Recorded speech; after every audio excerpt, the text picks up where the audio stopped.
ان الشیطان للانسان عدو مبین، open challenge ہے قرآن کے اندر، یہ شیطان تمہارا کھلا ہوا دشمن ہے، اس سے دشمنی ہمیشہ کی ہے، موت کی آخری ہچکی تک ہے۔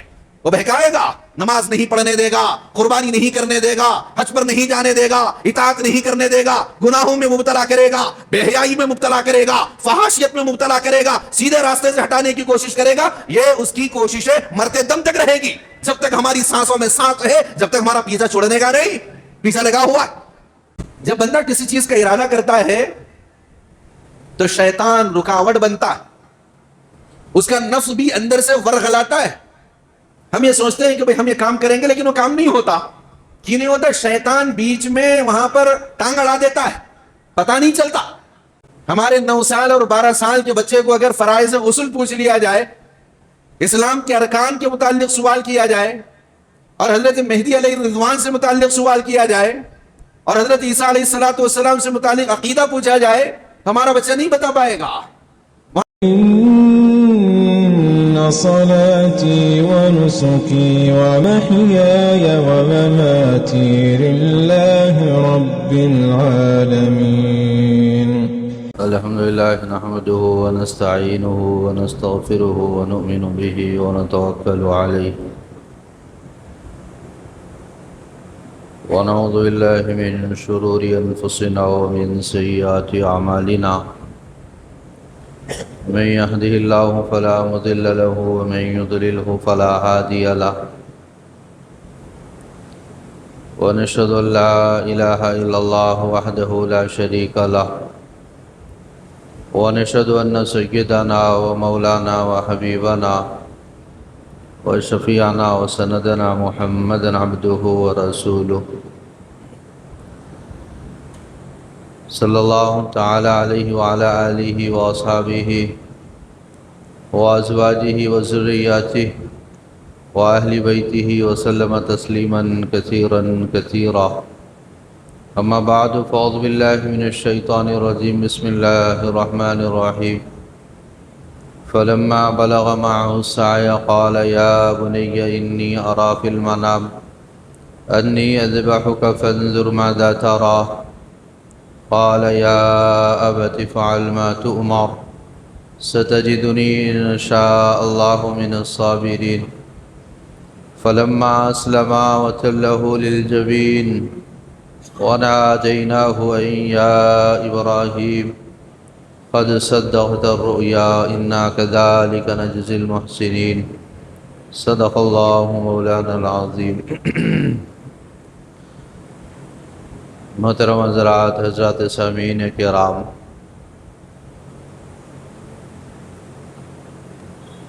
سیرت ابراہیمی اور حضرت ابراہیم علیہ السلام کے اسوے سے متعلق چند جمعوں سے کچھ باتیں ذکر کی جا رہی ہے۔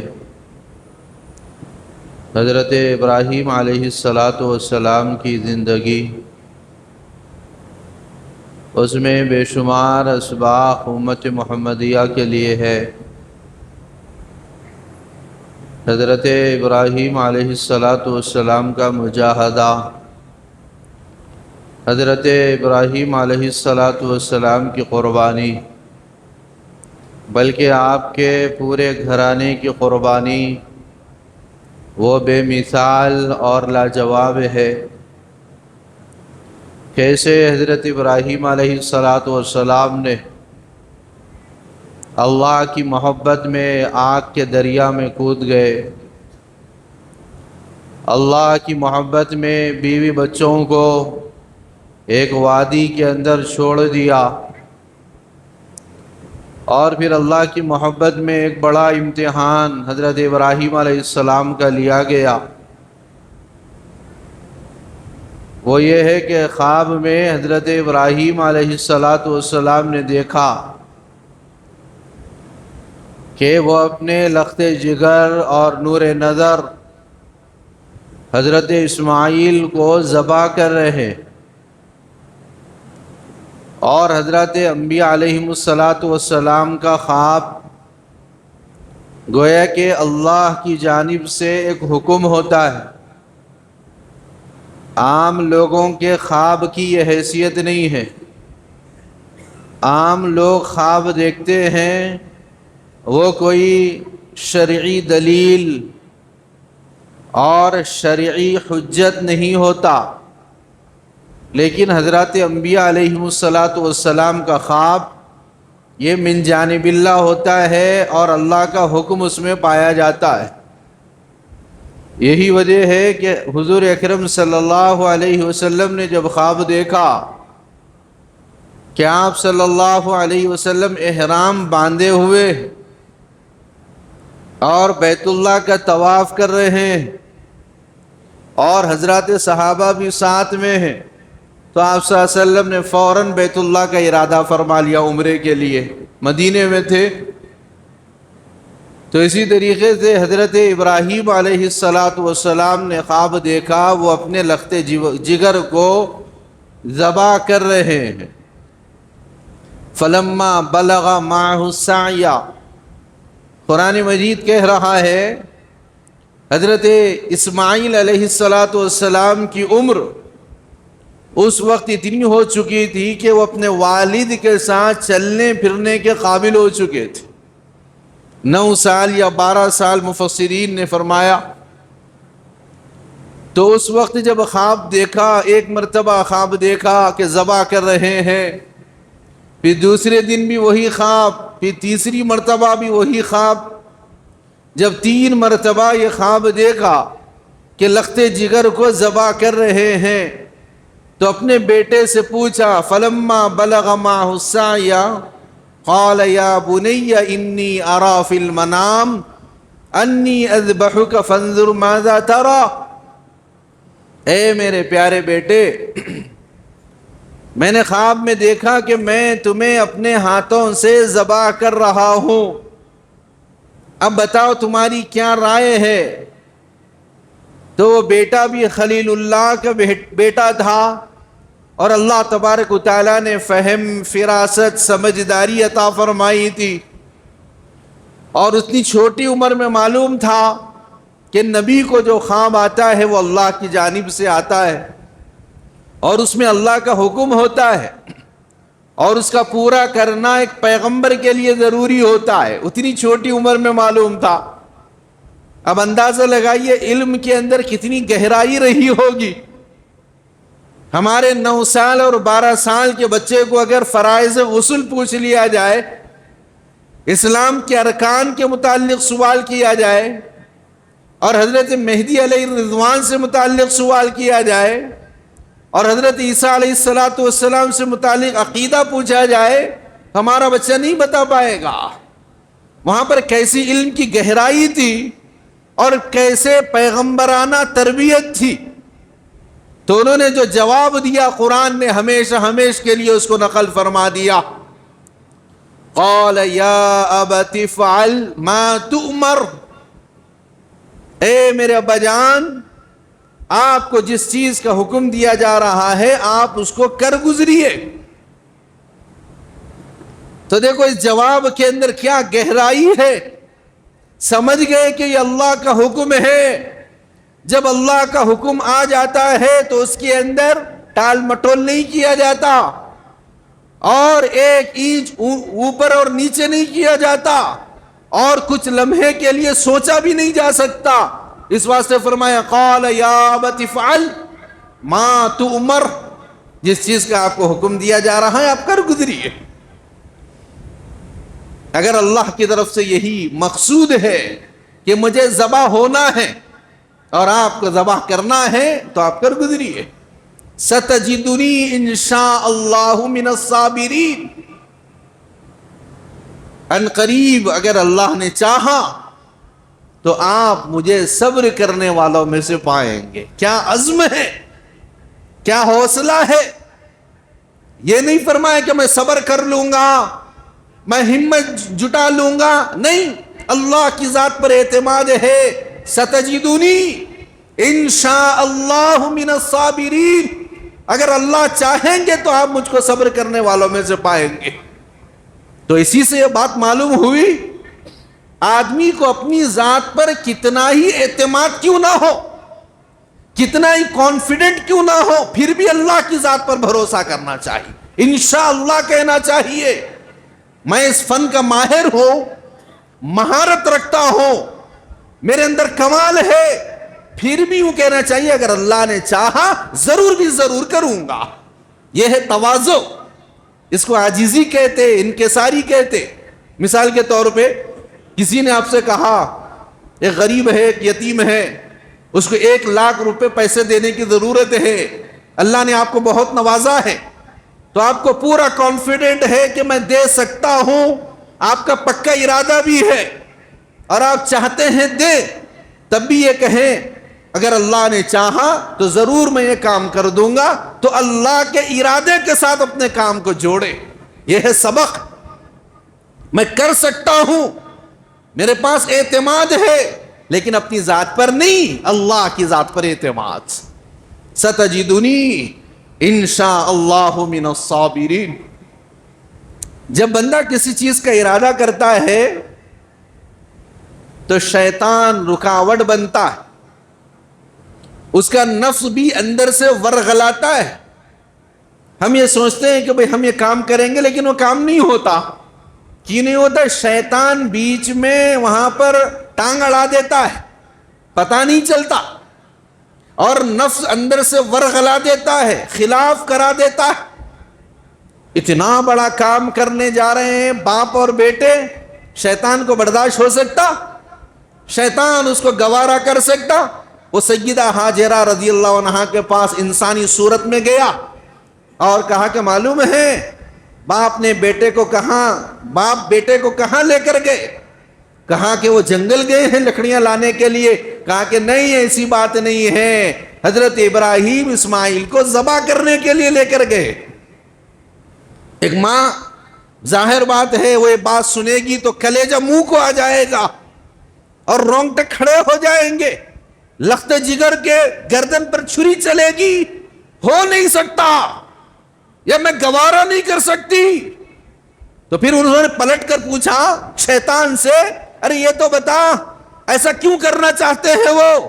اس نے کہا کہ وہ کہہ رہے ہیں کہ اللہ نے انہیں ایسا کرنے کو کہا ہے۔ بس جب اللہ کا حکم آ گیا تو سیدہ ہاجرہ رضی اللہ عنہا کہتی ہے اگر اللہ کی یہی مرضی ہے، اللہ کا یہی حکم ہے، اللہ کا یہی منشا ہے، تو پھر حضرت ابراہیم کو ذبح کرنا چاہیے، حضرت اسماعیل کو ذبح ہونا چاہیے۔ جذبہ دیکھیے کیسا جذبہ تھا، اللہ کے حکموں پر چلنے کا، اپنی چاہتوں کو قربان کر دیا، اپنی محبتوں کو قربان کر دیا، سب سے غالب اللہ کا حکم رہ گیا۔ اب جا رہے ہیں، مینا کا میدان ہے، اس سے پہلے شیطان کھڑا ہو گیا ایک بہت بڑے جسم کی شکل میں، تاکہ باپ اور بیٹے کے درمیان رکاوٹ پیدا کر دی جائے۔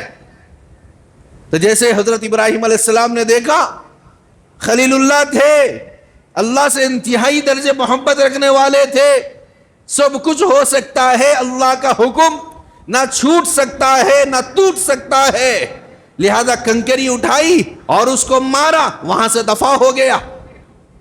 اس کے بعد پھر جا کر دوسرے مقام پر کھڑا ہو گیا، پھر وہاں پر کنکری ماری، وہاں سے دفع ہو گیا، پھر تیسرے مقام پر کھڑا ہو گیا، 3 مرتبہ شیطان کو بھگایا۔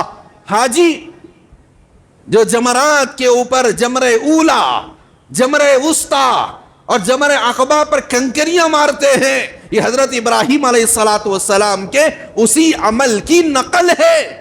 اللہ کو پسند آ گئی کہ شیطان کو کیسے انہوں نے دھتکار دیا، رہتی دنیا تک اس عمل کو قائم رکھ دیا گیا۔ تو حاجیوں کو وہاں پر بھی کنکری مارنا چاہیے۔ پھر حج سے واپس ہونے کے بعد اس شیطان کو بہت کچلنے کی ضرورت ہے، یہ شیطان پیچھا نہیں چھوڑتا۔ وہاں تو بڑا جوش ہوتا ہے، بڑا جذبہ ہوتا ہے، کوئی ضعیف ہوتے ہیں، ہاتھ میں ان کے لاٹھی ہوتی ہے تو چاہتے ہیں کہ اس لاٹھی سے اس کا سر قلم کر دے۔ اتنا جوش، اتنا جذبہ، اپنی زندگی کے اندر بھی یہ جوش ہمیشہ کے لیے باقی رہنا چاہیے۔ ان الشیطان للانسان عدو مبین، اوپن چیلنج ہے قرآن کے اندر، یہ شیطان تمہارا کھلا ہوا دشمن ہے، اس سے دشمنی ہمیشہ کی ہے، موت کی آخری ہچکی تک ہے۔ وہ بہکائے گا، نماز نہیں پڑھنے دے گا، قربانی نہیں کرنے دے گا، حج پر نہیں جانے دے گا، اطاعت نہیں کرنے دے گا، گناہوں میں مبتلا کرے گا، بے حیائی میں مبتلا کرے گا، فحاشیت میں مبتلا کرے گا، سیدھے راستے سے ہٹانے کی کوشش کرے گا، یہ اس کی کوششیں مرتے دم تک رہے گی۔ جب تک ہماری سانسوں میں سانس ہے، جب تک ہمارا پیچھا چھوڑنے گا نہیں، پیچھا لگا ہوا ہے۔ تو حضرت ابراہیم علیہ السلام نے اس کا منہ کالا کیا، وہ وہاں سے دفع ہو گیا۔ اس کے بعد مینا کا میدان ہے، مفتی شفیع صاحب نور اللہ مرقدہ معارف القرآن کے اندر تحریر فرماتے ہیں، فلما اسلما وتلہ للجبین، جب حضرت ابراہیم علیہ السلام نے پیشانی کے بل حضرت اسماعیل علیہ السلام کو لٹا دیا تاکہ ان کی گردن کو ذبح کیا جائے، اللہ کے حکم کو پورا کیا جائے، وَتَلَّهُ لِلْجَبِينِ، باپ ذبح کرنے کے لیے تیار، بیٹا ذبح ہونے کے لیے تیار، وَتَلَّهُ لِلْجَبِينِ وَنَادَيْنَاهُ أَن يَا إِبْرَاهِيمُ، اب چھری چلاتے ہیں، گلا کٹتا نہیں ہے، آواز آتی ہے، وَنَادَيْنَاهُ أَن يَا إِبْرَاهِيمُ، ہم نے ابراہیم کو ندا لگائی، قد صدقت الرؤیا انا كذلك نجزي المحسنین، آپ نے خواب کو سچ کر دکھایا، ہم امتحان لینا چاہتے تھے، آپ امتحان میں کامیاب ہو گئے، یہ جنت کا دمبا ہے، اس کو ذبح کیجئے، اور آپ کا یہ عمل قیامت تک جاری رہے گا۔ جمعرات کی تاریخ آنے والی ہے، قربانی کا دن آنے والا ہے، ہم اپنے جانور کے اوپر چھری چلائیں گے، یہ اسی یادگار کی ایک یاد ہے جس کو ہم تازہ کریں گے۔ خلیل اللہ نے میدان مینا کے اندر اللہ کی محبت میں اپنے بیٹے کو لٹا دیا تھا تاکہ ذبح کرے، اللہ نے کہا نہیں، آپ کامیاب ہو گئے، بیٹے کو ہٹا دیجئے، جنت کا یہ دمبا ہے، اس کو ذبح کیجئے، لیکن جذبات وہی ہونا چاہیے، اللہ کی رضا کے لیے کر رہا ہوں۔ اللہ نے آج مجھ سے کہا یہ بکرا ذبح کرو، یہ جانور ذبح کرو، ذبح کر رہا ہوں، اگر خدا اور حکم دیں گے اس کو بھی پورا کرنے کے لیے میں تیار ہوں، ان جذبات کے ساتھ قربانی۔ اس واسطے کیا کہا، لن ینال اللہ لحومها ولا دماؤها ولکن ینالہ التقوی منکم، اللہ فرما رہے ہیں یہ تمہارے قربانی کا گوشت ہم تک نہیں پہنچتا، اس کا خون ہم تک نہیں پہنچتا، تمہارے دلوں کی پرہیزگاری پہنچتی ہے۔ آج ہم اگر 80,000 کا جانور لاتے ہیں، 1,00,000 کا جانور لاتے ہیں، 10 بکرے اپنے گھر پر لا کر کاٹتے ہیں، دل میں بار بار نیت کو ٹٹولیے، نیت کو صحیح کرتے رہیے، اے اللہ آپ کے لیے کر رہا ہوں، محلے والوں کے لیے نہیں کر رہا ہوں، پڑوسیوں کے لیے نہیں کر رہا ہوں، خاندان کے لیے نہیں کر رہا ہوں، میرا یہ عمل حضرت ابراہیم علیہ السلام کا نمونہ ہے۔ پیسہ دینے سے لے کر ذبح کرنے تک اپنی نیت کو درست کرتے رہیے، ریاکاری کو داخل مت ہونے دیجیے، اخلاص کے ساتھ قربانی کیجیے، اس کا خون کا خطرہ زمین پہ گرنے سے پہلے آپ کی قربانی اللہ کے یہاں قبول ہو جائے گی۔ یہ ہے سنت ابراہیمی جو آنے والی ہے، اس واسطے دل کھول کر قربانی کرنا ہے۔ قربانی کے دنوں میں اللہ کو سب سے زیادہ محبوب اور سب سے زیادہ مقبول اگر کوئی عمل ہے تو وہ جانور کا خون بہانا ہے۔ اس واسطے قربانی کریں گے، اہتمام سے کریں گے، سنت کے مطابق کریں گے، انہی جذبات کے ساتھ کریں گے، انہی احساسات کے ساتھ کریں گے، یہ ہمارے دلوں کے اندر ایک نیت بیدار ہونا چاہیے اور ہمارے اندر یہ ذوق اور شوق پیدا ہونا چاہیے۔ تو حضرت ابراہیم علیہ السلام کی یہ جو یادگار ہے، حضرات صحابہ نے پوچھا اے اللہ کے نبی صلی اللہ علیہ وسلم یہ قربانیاں کیا ہے؟ تو فرمایا سنت ابیکم ابراہیم، یہ تمہارے والد حضرت ابراہیم علیہ السلام کی سنت ہے۔ صحابہ نے پوچھا ہمیں کیا ملے گا؟ فرمایا تمہیں ہر بال کے بدلے میں ایک نیکی ملے گی۔ اس واسطے یہ جو دن چل رہے ہیں یہ بھی متبرک دن ہے، اور جو راتیں ہیں وہ بھی متبرک ہے، اس کی قدر کرنی ہے۔ اور چہار شنبے کی صبح سے، فجر سے چہار شنبہ، جمعرات، جمعہ، ہفتہ، اتوار کی عصر تک، یہ 5 دن ایام تشریق کہلاتے ہیں۔ اس کے اندر کثرت سے اور ہر نماز کے بعد ایک مرتبہ